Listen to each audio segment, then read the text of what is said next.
So, we begin our day, as is our practice with these peace conferences, with a theological grounding. What is it in our spiritual teachings that will enhance our humble learning today? Bringing our spiritual selves to the work of reconciliation is a practice that we do find to be grounding. And we have learned much from similar practice among Indigenous friends and colleagues. Bringing our spiritual selves to reconciliation is about being whole people. We're delighted to welcome Diane Kleimenhage to our gathering. She can't see me, but I can see her this morning. Diane, we're so glad to have you with us here today. Diane is a Euro-Canadian mom, wife, and sister who currently calls Mi'kma'ki home, residing in Dieppe, New Brunswick. She served for almost 8 years with MCC as both co-representative for Newfoundland and Labrador and representative for Atlantic Canada. While working with MCC, she completed a Master's of Intercultural Studies degree through NAITS, an Indigenous learning community. In August 2022, Diane moved on from her position with MCC and now serves as the Director of Operations for Indigenous Pathways. Thanks for your time this morning, Diane, and the time now is yours. Please. I am Euro-Canadian, almost entirely of British descent. If you are not of British descent, there's a 75% chance that my people colonized your people at some point. So I'm just going to start by saying I'm sorry, and I'm really trying to do better. I'm also not a biblical scholar, like some of you in the room today are. So I'm not exegeting scripture, but I will share what I have learned through my 8 years of living among and working with Indigenous peoples. Today, I am fortunate, as Eileen said, to work with Indigenous Pathways. It's the home to NAITS and Indigenous learning community, and iEmergence, which is a global experiential ministry connecting youth to the teachings of their elders. And here I recognize my privilege in having access to some of the most brilliant Indigenous theologians around, and I am so grateful for that. In this reflection, I'll be sharing several concepts from the Reverend Dr. Danny Zacharias, written in his paper, Graceland, the Land is a Relational Gift in the Bible. That's bingo. The neighbors just got home, sorry. And he talks about land as a gift from God and how we're a gift to the land. And it's incredible, and I will not do it justice, but I will share the link so you can see how awesome it is for yourselves. So when thinking about my home area of Turtle Island, it's pretty spectacular. We have the highest tides in the world in the Bay of Fundy. 10 a.m., you might walk on the ocean floor, and at 8 p.m., you can kayak in the same place. And if you haven't witnessed it, you might not realize that those tides affect inland rivers around it too. So in downtown Moncton, you can watch people surf the tidal bore as it comes in from the Bay of Fundy, some 35 kilometers away. Now, if you missed that one wave, there isn't another one for 12 hours, so it's a long day, but it really is fun to watch. All of creation is interconnected. The moon affects the tide level, which affects how far tides move inland, which affects how long Buddy on a surfboard can hang 10 in a river in the middle of Moncton. It's completely interconnected. So as we explore and enjoy the beauty that's around us, it's important that we consider our relationship to it. Many of us are here in this space because that relationship is important to us. How do we live in a good way with the land that we call home? Rupert Ross, in their book Indigenous Healing, Exploring Traditional Paths, says, a healthy person is someone who understands they are one component of a complex web of interconnections and recognize an underlying dependence on and duty towards them. The Silver Wolf Band, a band from Labrador, where we used to live, led by Inuit men, calls this settling dust. We're settling the dust that we didn't stir up. And I imagine in the prairies, you have a very good grasp on what that dust looks like when you don't stir it up yourselves. When we're considering our relationship to the land, those of us who follow the Christian faith need also to consider our relationship to the land that Creator intended us to have. How have we interpreted scripture to define that relationship? What's the story that we're telling ourselves? God spent 5 days creating the habitat we live in, then spent time getting it ready for us, the land and the air and the water and the stars and the vegetation. And then he took only the sixth day to create us living things. God created us on the same day as he created mosquitoes, and I find that humbling. I also find it humbling that when I consider all the work that they did to prepare for life, that if that life goes away, the earth will continue on, reclaiming what we have messed up. Danny was also one of my professors at NAITS, and he really made a difference in the way I think about my relationship to the land. It was in my second semester, and I was writing a paper about creation, and he said, I don't like the term creation care. Creation cares for us far more than we care for it. And that's been a theme throughout my studies since then. The story we tell ourselves matters, and it matters because it affects the way that we relate to the land. I like the way that Robin Wall Kimmerer talks about relationship to the land in Braiding Sweetgrass.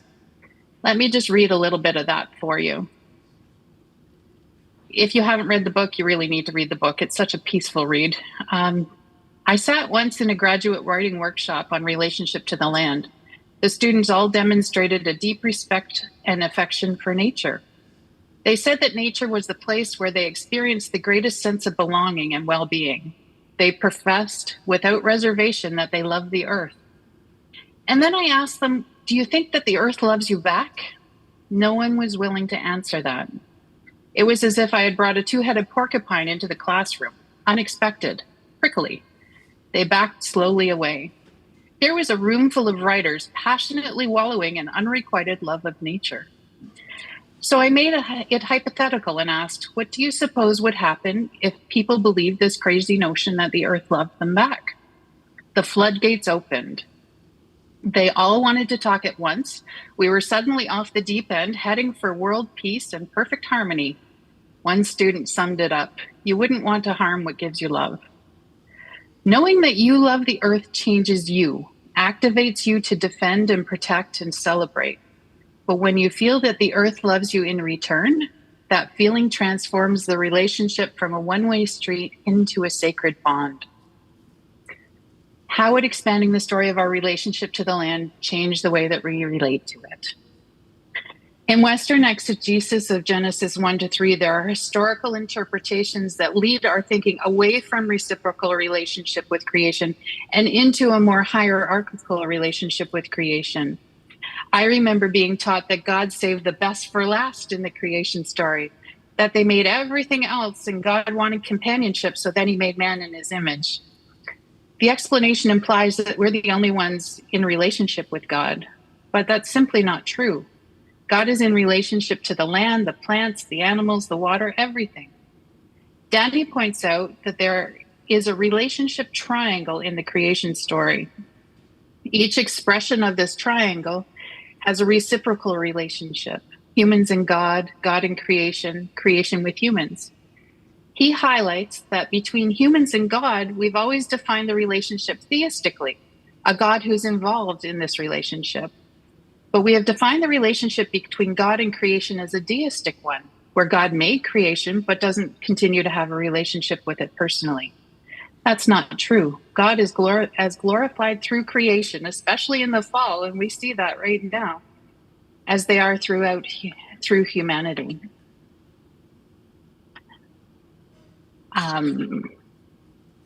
In his book, The Bible and Ecology, Richard Balcom talks about the relationship and how Western theology has often interpreted this relationship as creation, humans, and God, with creation at the bottom, for humans to use and consume and have dominion over.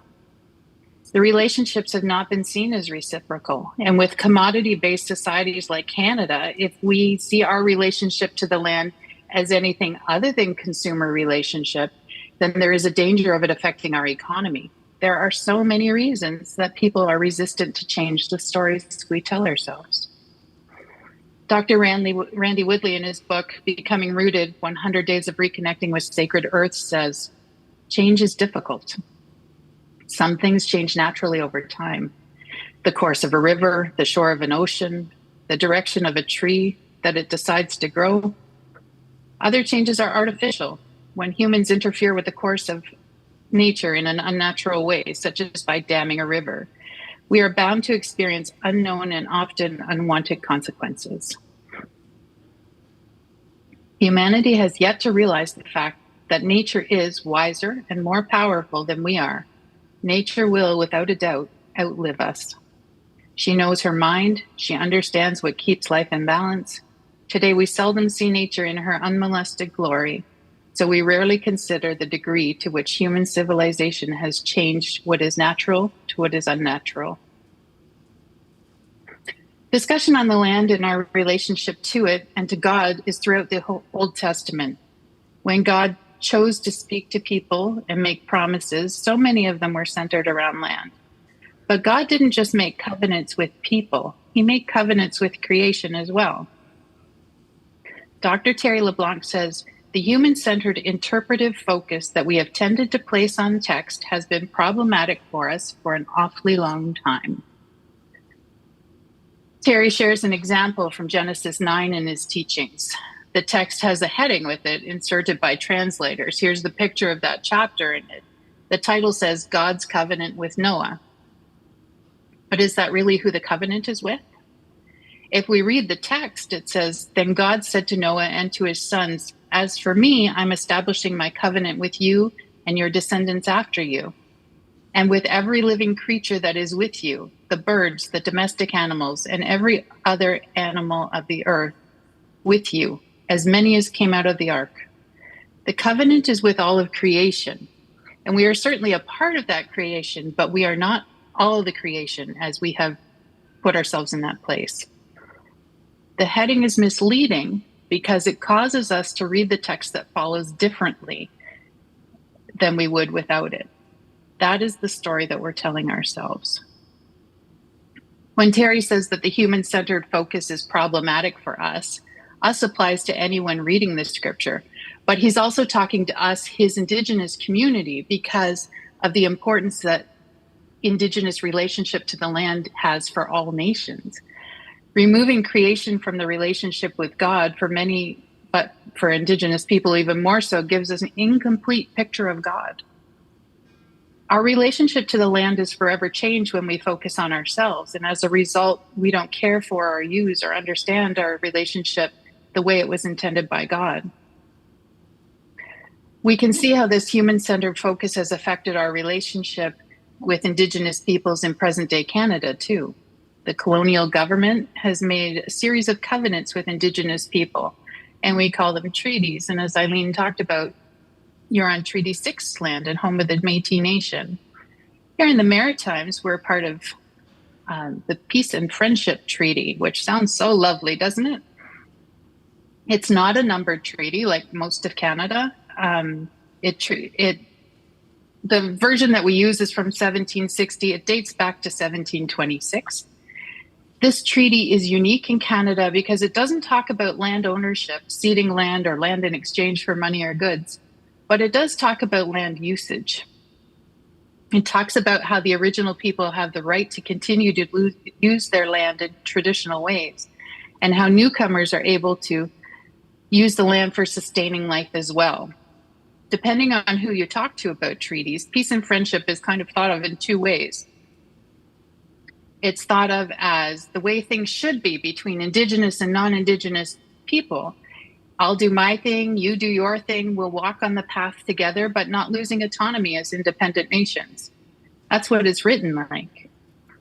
Or it's thought of as a teachable moment for future treaty writers because the British couldn't use the land out here the way they wanted to. So they changed the way the numbered treaties were written starting about 3 years later so that they could steal more land and do what they wanted with it. The Constitution in 1982 recognizes Indigenous treaty as sovereign right, but we know that even Supreme Court decisions upholding treaty rights today aren't being enforced in Canada. The Peace and Friendship Treaty may look like an acceptable agreement between equals, but that's not the story we're telling ourselves anymore. We tell ourselves that the Department of Fisheries and Oceans knows what's best about lobster fishing seasons so non-Indigenous fishers can cut the lines of Sebago-Negative fishers without consequence. We tell ourselves that the golf course would be better use of traditional hunting grounds in Owl's Head, Nova Scotia, or that Indigenous eel fishers in New Brunswick have to go to Supreme Court in order to fish on their own lands. And the list goes on all across the country. These arguments are harmful in so many ways. The concept of land ownership is not part of Indigenous cultures. Ownership is not reciprocal. Canada has a master-slave relationship with the land, and there's no room for community in that. The way we treat the land, commodify the land, affects not only our relationship with the land, but with each other. Terry says we are to be in right relationship and right relatedness to the rest of creation of which we are a part. We are a community of creation, and that's not possible if we believe we own this land. Chief Stan Beardy from Muskrat Dam First Nation shares his 2 pillars of creation care. There is a creator to whom we are accountable as spiritual beings, and we are a part of the land that was created, and we have a spiritual duty to it. If we are in community of creation, we have some work to do. Creation is waiting patiently for us to get it right. In Romans 8, Paul says, all creation groans, awaiting its own redemption. He's talking about all of creation, not just human souls. We have work to do, and it begins in places like this, talking about the land and our relationship to it. Begins by listening to the voices that since time immemorial have held their relationship to the land in high esteem. And it begins by identifying the stories we're telling ourselves and doing the hard work of gleaning truth and getting rid of the rest. I'll leave you with this final thought from Danny. It says the design for humanity to be a gift to the land as well. It's our call to represent Creator as we are made in His image. And I think that's a beautiful image to end on. So thank you for having me this morning, and I wish you the best with the rest of your conference.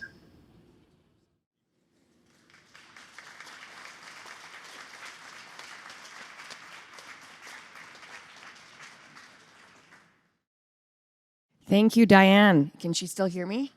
Oh, hi, Diane. Thank you very much. It's pretty amazing, I think, what COVID, the pandemic, has done for us, being able to really open up our eyes to inviting people to sessions like this from across Canada and in times across the world. So, Diane, thank you very much for enlightening us and bringing a lot of wisdom to our day today. So thank you again.